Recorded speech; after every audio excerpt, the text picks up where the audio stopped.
Salut à tous, aujourd'hui je vous propose de voir comment faire fonctionner son chauffe-eau à moindre coût, et ce grâce à un système domotique sous JDOM, permettant d'automatiser l'alimentation du cumulus à partir de la production de mes panneaux solaires, et grâce notamment à ce petit module radio à moins de 15 € que l'on va venir placer à l'intérieur du tableau électrique. J'ai un contrat électrique auprès d'EDF avec l'option tarifaire heure creuse, heure pleine. Et pour commander mon chauffe-eau, j'ai dans mon tableau un contacteur qui est commandé par le contact C1-C2 provenant du compteur Linky, juste ici. Ce contact s'ouvre et se ferme en fonction de la période tarifaire. Et voyons sur cette animation comment cela fonctionne. Tout d'abord, je ferme l'ensemble des protections, c'est-à-dire les disjoncteurs.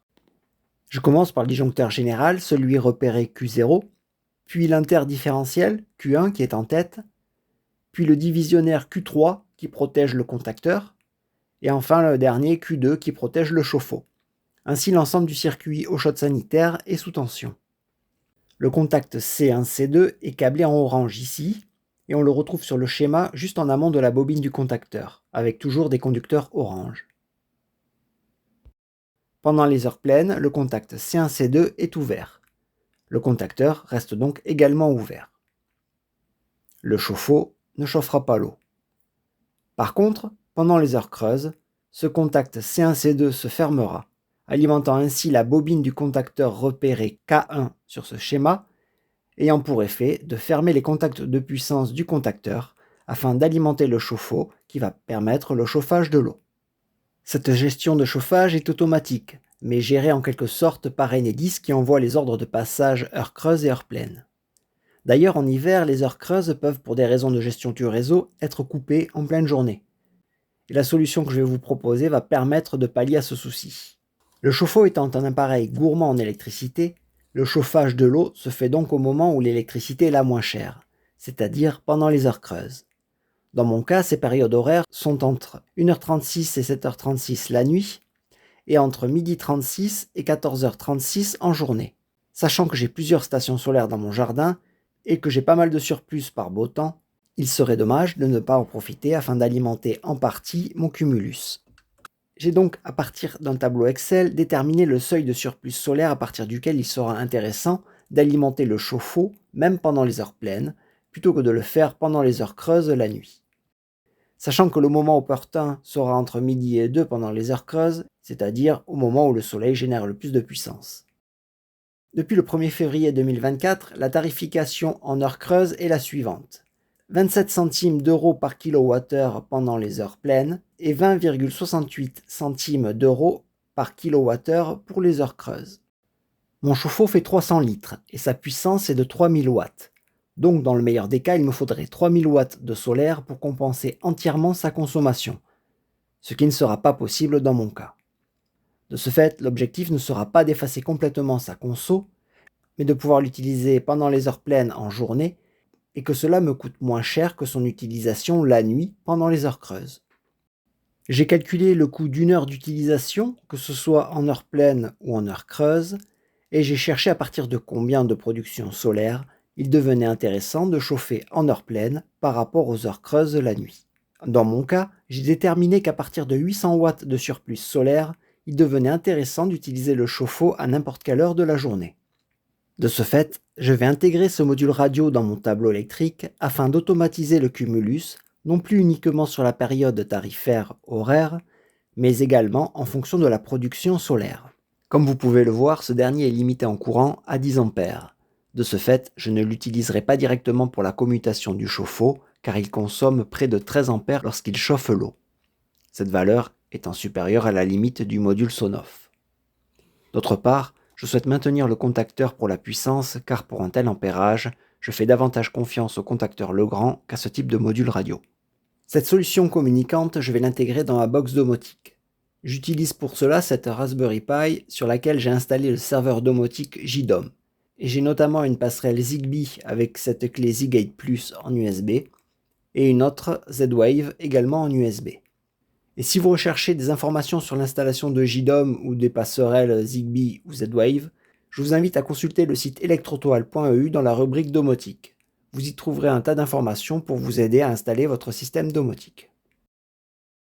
Pour le suivi de ma consommation électrique générale, J'ai installé dans mon tableau en tête cette pince monophasée AEOTech, qui communique aussi en radio, mais cette fois-ci sur le protocole Z-Wave.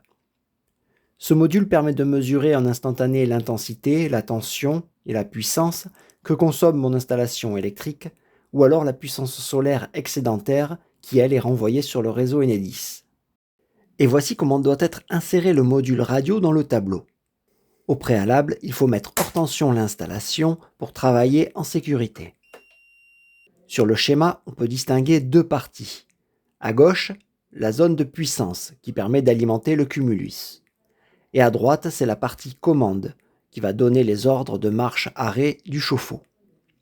Vu que la partie puissance ne change pas, je simplifie l'implantation du matériel en affichant que les éléments à modifier. Tout d'abord, je décable les deux conducteurs orange qui sont raccordés sur les bornes C1, C2 du compteur Linky. Puis, je shunte avec un wago les deux conducteurs orange à la place du contact C1, C2, correspondant aux heures creuses heures pleines du compteur. Pour le module radio, je retire le conducteur orange en sortie de mon disjoncteur Q3 et je vais le brancher sur la borne repérée L-out, sortie phase, son extrémité étant toujours reliée à la bobine A1 du contacteur. Vu qu'il n'y a plus rien en sortie phase du disjoncteur Q3, qui protège le contacteur, je prends un conducteur rouge que je ramène à la borne L-in du module, phase entrée. Je débranche le conducteur bleu en sortie du disjoncteur Q3 et je le ramène à la borne N-in de gauche du module. C'est une entrée neutre. Et la seconde borne N-in du module, j'y ajoute un second conducteur bleu que je câble au disjoncteur Q3 sur la borne repérée N à gauche pour neutre. Et si vous vous posez la question concernant le conducteur orange que j'ai maintenu au niveau du compteur Linky, je l'ai laissé en place pour pouvoir le réutiliser éventuellement si la solution Sonoff n'était pas viable. Maintenant que le module radio est raccordé dans mon installation électrique, celui-ci assure la commande du chauffe-eau avec comme interface le contacteur heure creuse qui lui supporte jusqu'à 20 A. Pour intégrer le module Sonoff dans JDOM, je vais dans un premier temps sur l'onglet Plugin, puis sur le protocole domotique Zigbee, et personnellement j'utilise JZigbee pour cela. Là, j'appuie sur le bouton Mode Inclusion pour mettre la passerelle en recherche d'un nouveau module. Puis je valide avec OK, et vu que sous JDOM tout est prêt, je reviens au niveau du tableau. Alors pour pouvoir appairer le module Sonoff dans mon application JDOM, au préalable il faut que je l'initialise, donc pour cela il faut appuyer 5 secondes sur le poussoir ici. Afin que la LED à l'intérieur se mette à clignoter. On voit ici le clignotement de la LED.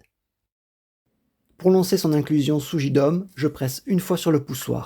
Et là, le claquement qu'on vient d'entendre correspond à une commande manuelle du contacteur, qui vient de s'enclencher lorsque j'ai appuyé sur le bouton. Là, on peut voir que la LED est passée au vert fixe, cela signifie qu'elle vient d'être ajoutée dans la passerelle Zigbee sous JDOM.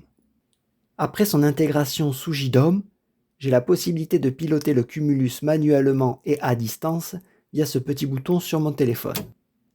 Je peux ainsi couper le cumulus depuis mon lieu de vacances par exemple, si par cas j'avais oublié de le faire avant de partir. Mais surtout l'intérêt va être d'automatiser la mise en route et l'arrêt du chauffe-eau pendant les heures creuses méridiennes ou lorsque mes panneaux photovoltaïques produiront plus de 1000 watts de puissance solaire.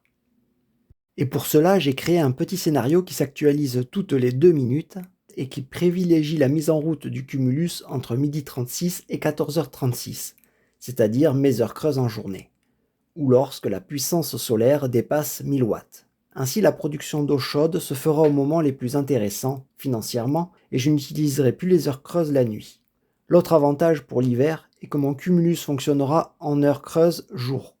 Et donc, avec le peu de soleil présent à cette période, je ne serai pas soumis aux désactivations hivernales qu'Enedis peut faire en journée sur les contacts secs des heures creuses, sur les compteurs électroniques ou Linky. Et si plus tard je souhaite réutiliser les heures creuses nocturnes, il me suffira de modifier les conditions du scénario en réglant les heures de ce dernier. Voilà, j'espère que ce petit guide vous sera utile. Si c'est le cas, likez la vidéo et pensez à vous abonner à la chaîne Electrotoile pour me soutenir. Et si vous avez des questions, n'hésitez pas à les poser dans les commentaires pour que je puisse y répondre, ou alors connectez-vous sur le site electrotoile.eu, rubrique domotique, pour retrouver des infos complémentaires sur la domotique. Allez, sur ce, je vous dis à bientôt pour une prochaine vidéo.